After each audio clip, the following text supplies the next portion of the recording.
আমি হেরে গেছি। একবার দুবার নয়, বহুবার বহু জায়গায় হেরে গেছি। কখনো সময়ের কাছে, কখনো পরিস্থিতির কাছে, আবার কখনো বড্ড আপন পরিবারের কাছে। যে পরিবার আমাকে আশ্রয় দেয়, আমার সব চাহিদা মেটায়, আমি ভেঙে পড়লে শক্ত হাতে আগলে ধরে, ঠিক সেই পরিবারই আবার নিজেদের স্বার্থে আমাকে ব্যবহার করতে দ্বিধা করে না। তাদের অপূর্ণ স্বপ্নগুলো আমার কাঁধে চাপিয়ে দেয়, আমাকে জিতিয়ে দেওয়ার নাম করে এমন এক খেলায় নামিয়ে দেয় যেখানে দিন শেষে আমার গোহারা ছাড়া আর কিছুই অবশিষ্ট থাকে না। অনেক কিছু বলার থাকলেও মুখ ফুটে বলা হয়ে ওঠে না, শুধু চুপচাপ মাথা নত করে মেনে নিতে হয়। আমি হেরেছি বন্ধুত্বের কাছেও। রক্তের সম্পর্কের চেয়ে আত্মার টানকে বেশি প্রাধান্য দিয়েছিলাম, সেখানেও মিলেছে কেবল অবিশ্বাস। বন্ধুদের কাছে নিজেকে উজাড় করে দিতাম, নিজের সব দুঃখ কষ্ট আনন্দ শেয়ার করতাম।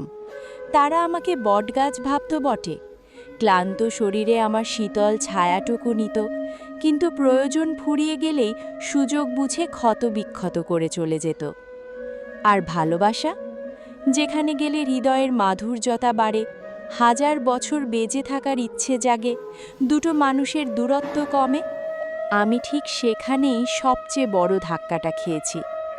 ভালোবেসে একটু ভালো থাকতে চেয়েছিলাম, কারোর কাঁধে মাথা রেখে নিশ্চিন্তে একটু ঘুমোতে চেয়েছিলাম। চেয়েছিলাম সারাদিনের ক্লান্তি শেষে কেউ একজন ফুরফুরে রোদের মতো আলো জ্বেলে দিক, আমার সব যন্ত্রণাকে এক চুমুকে গিলে নিক। কিন্তু এই সামান্য চাওয়াটুকুও অপূর্ণই রয়ে গেল। আসলে মানুষ যখন কাউকে পছন্দ করে, তখন তার বিষয়ে সব কিছু জানতে চায়, কাছাকাছি থাকতে চায়। কিন্তু এই ভালো লাগা চিরস্থায়ী নয়। যতই চেনা জানা বাড়ে, আগ্রহ ততই কমতে থাকে।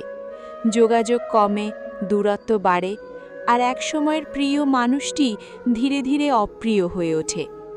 ইনবক্সের সবুজ আলো জ্বললেও আর মেসেজ আসে না, পড়ে থাকে শুধু অবহেলা আর অপেক্ষা। এই ভালো লাগার সাথে যখন একতরফা ভালোবাসা মিশে যায়, কষ্টটা তখন আরও বাড়ে। মানুষ ভুল হতে পারে, কিন্তু ভালোবাসা তো ভুল নয়। তাই কিছু ভালোবাসা না হয় একতরফাই থাকুক, প্রিয় মানুষটি তার গল্পে ভালো থাকুক, আমি না হয় অপ্রিয় হয়েই রইলাম। একটা সময় তুমি আমাকে খুব চাইতে, কিন্তু সময়ের ব্যবধানে আমি নিজেকে তোমার কাছে বড্ড সস্তা করে ফেলেছিলাম। এটা মানুষের সহজাত প্রবৃত্তি, যা সে খুব সহজে পেয়ে যায় তার প্রতি আকর্ষণ হারিয়ে ফেলে। ভেবেছিলাম তুমি ব্যতিক্রম হবে, কিন্তু তুমিও তাই করলে। তবে আমি তোমার প্রতি কৃতজ্ঞ। মানুষ কিছু হারালে অন্য কিছু ফিরে পায়। সুখ হারিয়ে যে দুঃখ পেয়েছি, সেটাও একটা বড় অর্জন। অন্তত এখন আমি শান্তিতে কাঁদতে পারি, নিজের কষ্টটা বুঝতে পারি। তাই একটা কথা মনে রেখো, যেই দরজা তোমাকে বারবার ক্ষতবিক্ষত করে, সেই দরজায় খিল দিতে শেখো। হোক বাইরের দৃশ্য খুব সুন্দর, কিংবা মানুষগুলো খুব চেনা, কিছু ভালোর জন্য অনেক কিছু ছেড়ে আসতে হয়। যে যাওয়ার সে নির্দ্বিধায় চলে যাক, আর যে থাকার সে সবটুকু নিয়েই থাকবে। বাস্তবতা হলো, এই পৃথিবীতে কেউ পুরোপুরি সুখে নেই। প্রত্যেকের মনেই কিছু না কিছু ক্ষোভ, অপূর্ণতা আর আফসোস আছে। প্রত্যেকেই ভিন্ন ভিন্ন রূপে ভুক্তভোগী, কেউ আলোতে, কেউ অন্ধকারে, কেউ প্রকাশ্যে, কেউ গোপনে। মজার বিষয় হলো, আমরা সবসময় নিজের অবস্থানকে খারাপ ভাবি আর অন্যের অবস্থানকে ভালো মনে করি। যেমন বিবাহিতরা ডিভোর্সের চিন্তায় ব্যস্ত, আর অবিবাহিতরা বিয়ের জন্য পাগল। বাচ্চারা ভাবছে কবে বড় হব, আর বড়রা শৈশবে ফিরে যাওয়ার আকুতি জানাচ্ছে। চাকরিজীবীরা কাজের চাপে ক্লান্ত হয়ে চাকরি ছাড়তে চাইছে, আর একজন বেকার ছেলে জীবন বাঁচানোর তাগিদে একটা চাকরির জন্য দিনরাত এক করছে। আজ আপনি আপনার যে বর্তমান পজিশন নিয়ে এত অভিযোগ করছেন, একদিন সময় আসবে যখন এই দিনগুলো ফিরে পাওয়ার জন্যই আপনি ব্যাকুল হয়ে উঠবেন। পৃথিবীতে সমস্যা ছাড়া কোনো মানুষ নেই। কেউ সম্মুখে হাসে, কেউ আড়ালে কাঁদে।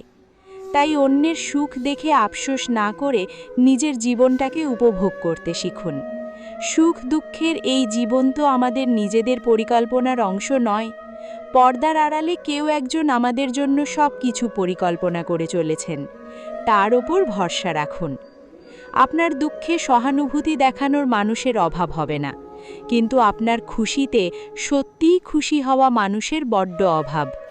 কিছু মানুষ যতই আপন সাজুক না কেন, কঠিন পরিস্থিতিতে তারা ঠিকই পর হয়ে যায়। তাই খারাপ পরিস্থিতিকেও ধন্যবাদ দিন, কারণ এটাই আসল মানুষ চিনতে শেখায়।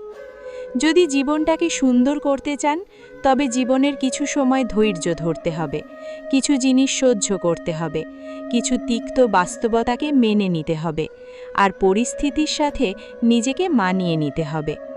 দিন শেষে মানুষ আপনার বাহ্যিক অবস্থান দেখেই আপনাকে বিচার করবে। কেউ সমালোচনা করবে, কেউ প্রশংসা। এবার সিদ্ধান্ত আপনার।